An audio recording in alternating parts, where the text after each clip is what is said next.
Says Obamacare is more than just a website that doesn't work. And John Stossel says he's right, but that doesn't mean it's a good thing. The host of Stossel on Fox Business Network joins us live now.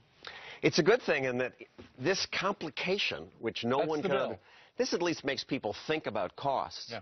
But, you know, the website is minor. They will fix that. Central planning is the problem, because this just kills the market, and the competition of the market's the only thing that makes things better. For example, yesterday, President Obama stood in front of a bunch of women in Massachusetts and said, no longer will those evil insurance companies be able to charge you more. But when did you last go to the doctor? When did I go to the doctor? Elizabeth's going to answer quite quickly. Women go to the doctor much more often than men. Maybe they're smarter, or maybe they're hypochondriacs. They live longer. Who knows? Right. But if it's insurance, you ought to be able to charge people who use the services more. But, John, you're not paying attention. This administration, this president wants to make everything fair. It's not fair if you pay less than she does. It's fair if you pay for what you use, unless you're destitute. Sure. And, you know, a number of Republicans have made the argument, why should I pay for, you know, I'm in my 60s. Why should I pay for your maternity coverage? Or why should because we're not going to use it. Women pay for men's Viagra?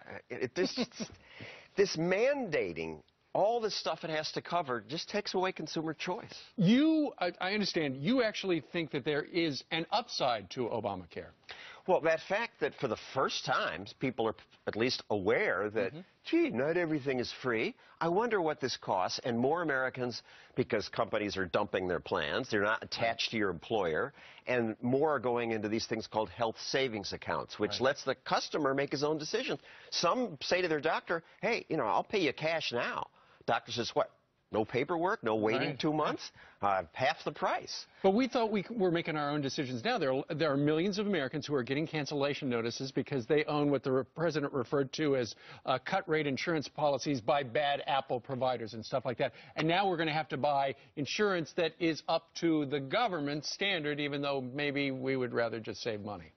We chose those policies, and yet the president says, you didn't choose well. I need to choose for you.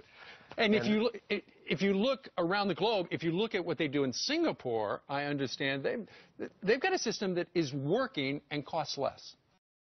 It's not perfect, but yes, it's better. We'll feature that tonight on my show, that they let hospitals compete, and if they have money left over, they can reinvest that. More consumers are in health savings accounts, so they control their spending. The topic at 9 o'clock tonight is going to be Obamacare over on Fox Business. John Stossel, thank you very much. Ugh. Don't get a hernia. Don't mess with this. All right.